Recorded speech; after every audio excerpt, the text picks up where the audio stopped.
अब हम next property charge की फंडामेंटल या फिर मेन प्रॉपर्टीज़ ऑफ चार्ज देखते हैं या आवेश के मूलभूत गुणधर्म देखते हैं, जिसमें फर्स्ट है हमारा एडिटिव नेचर ऑफ चार्ज। सबसे पहले इसकी डेफिनेशन देखते हैं। In a system total charge is algebraic sum of all the charges in that system. क्या मतलब हुआ इसका? किसी भी सिस्टम में टोटल चार्ज जो है उसके एल्जेब्रिक सम के बराबर होगा। इसकी डेफिनेशन एक बार हिंदी में भी देखते हैं। किसी पदार्थ पर उपस्थित परिणामी आवेश उस पदार्थ पर दिए गए विभिन्न विद्युत आवेशों के बीजगणितीय योग के बराबर होता है, जिसे विद्युत आवेश का योगात्मक गुण कहते हैं। इसका क्या मतलब हुआ? इस डेफिनेशन को और अच्छी तरह समझने के लिए, इस रूल को और अच्छी तरह समझने के लिए हम एक एग्जाम्पल देखते हैं, जिसमें पहला एग्जाम्पल है, देखिए उसमें मैंने दो डायग्राम, एक छोटा और एक बड़ा, दोनों डायग्राम बना रखे हैं। एक सिस्टम लिया हुआ है जिसमें वेरियस चार्ज, जिसमें पहला चार्ज +4Q, +2Q, -3Q और -Q लिया गया है। जस्ट इसके नीचे इसका general formula Q net equal to Q1 + Q2 + Q3 and so on Qn तक। इस सिस्टम का या फिर इस एग्जाम्पल का नीचे सॉल्यूशन कर रखा है। हमने पॉजिटिव चार्ज एक साथ एंड नेगेटिव चार्ज एक साथ जोड़ रखे हैं, जिसमें +4Q +2Q एक साथ जुड़ के +6Q and similarly minus charge -3Q and -Q जुड़कर -4Q हो जाएंगे। Next +6Q and -4Q subtract होगा, क्योंकि प्लस और माइनस सब्ट्रैक्ट होता है, एंड इसका आंसर आएगा +2Q। यहाँ पर प्लस साइन इसलिए आया क्योंकि बड़ी संख्या के आगे जो भी साइन होता है वो साइन हमारा आंसर में आता है या रिजल्ट में आता है, तो इसीलिए यहाँ पर +2Q आया। प्लस साइन आने की वजह से ये बॉडी क्या आई? The body is positively charge, क्योंकि रिजल्ट में जो चार्ज होगा वही हमारा नेट चार्ज कहलाएगा और यही एडिटिव प्रॉपर्टी होती है। इसलिए ये बॉडी जो है पॉजिटिवली चार्ज बॉडी, या ये जो पिंड है एक धनात्मक आवेशित पिंड कहलाएगा। जस्ट इसके सिमिलर एक और एग्जांपल दिया गया है, जिसमें वेरियस चार्ज ऑफ सिस्टम है, बहुत सारे चार्ज लिए गए हैं, जिसमें पहला +6Q, -2Q, -4Q, +Q या +1Q और -3Q। आप सब इसका सॉल्यूशन करिए और कमेंट बॉक्स में बताइए इसका आंसर क्या आएगा। अब हम नेक्स्ट प्रॉपर्टी देखते हैं, कंजर्वेशन ऑफ इलेक्ट्रिक चार्ज, विद्युत आवेशों के संरक्षण का नियम। इस नियम में हम देखते हैं, इन isolated system total charge of a system remains constant, in other words charge can neither be created और नॉर बी डिस्ट्रॉय। क्या मतलब हुआ इसका? किसी भी आइसोलेटेड सिस्टम में जो चार्ज है वो कांस्टेंट रहता है, या फिर हम कह सकते हैं कि जो चार्ज है उसको न तो पैदा किया जा सकता है और न ही नष्ट किया जा सकता है। डेफिनेशन देखते हैं। इस नियम के अनुसार विद्युत आवेश न तो उत्पन्न किया जा सकता है और न ही नष्ट किया जा सकता है या विनाश किया जा सकता है। यह केवल एक पिंड से दूसरे पिंड में स्थानांतरित किया जा सकता है। दैट मीन्स चार्ज का सिर्फ ट्रांसफ़र किया जा सकता है एक बॉडी से दूसरी बॉडी में। इसको न तो क्रिएट किया जा सकता है, न ही डिस्ट्रॉय, न ही इसको पैदा किया जा सकता है और न ही इसको नष्ट किया जा सकता है। इसका सिर्फ ट्रांसफ़र पॉसिबल है। इसको और अच्छी तरह समझने के लिए हम इसको डायग्राम और एग्जाम्पल के थ्रू समझते हैं। एग्जाम्पल में हम देखते हैं, when two objects are rubbed against each other then both objects generate equal and opposite charge on each other, so the total sum of charge on both objects are equal to 0। क्या मतलब हुआ इसका?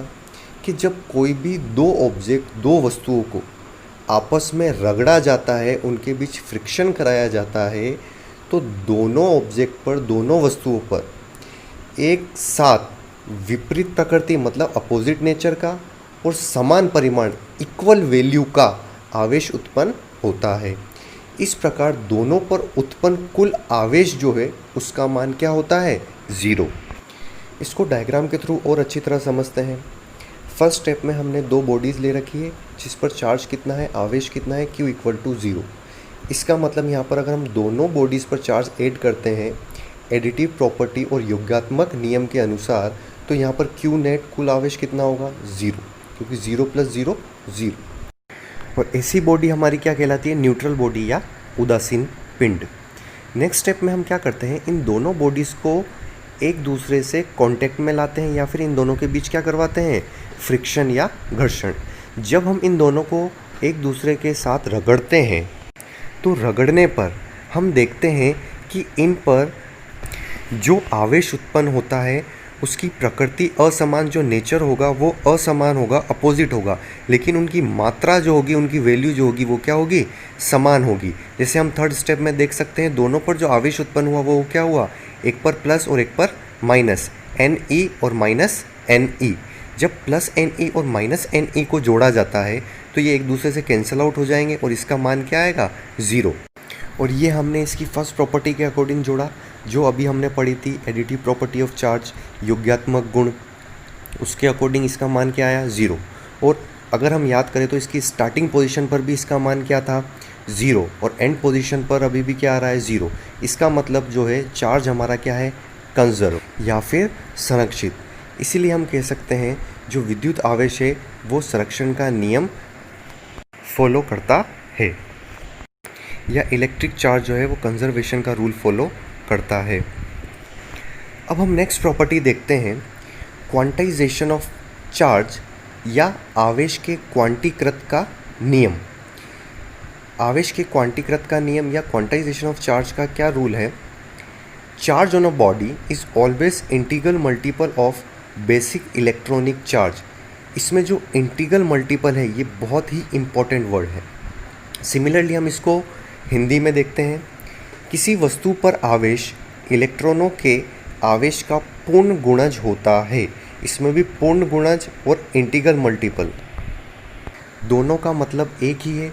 यहाँ पर integral multiple और पूर्ण गुणज दोनों ही इम्पोर्टेंट वर्ड हैं। इस डेफिनेशन में सबसे मेन इम्पोर्टेंट वर्ड ये दोनों ही हैं।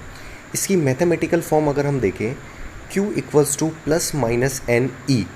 N जो है नंबर ऑफ इलेक्ट्रॉन, जो हमने ऊपर इससे पहले वाली प्रॉपर्टी में भी देखा था। E मतलब एक इलेक्ट्रॉन पर उपस्थित चार्ज।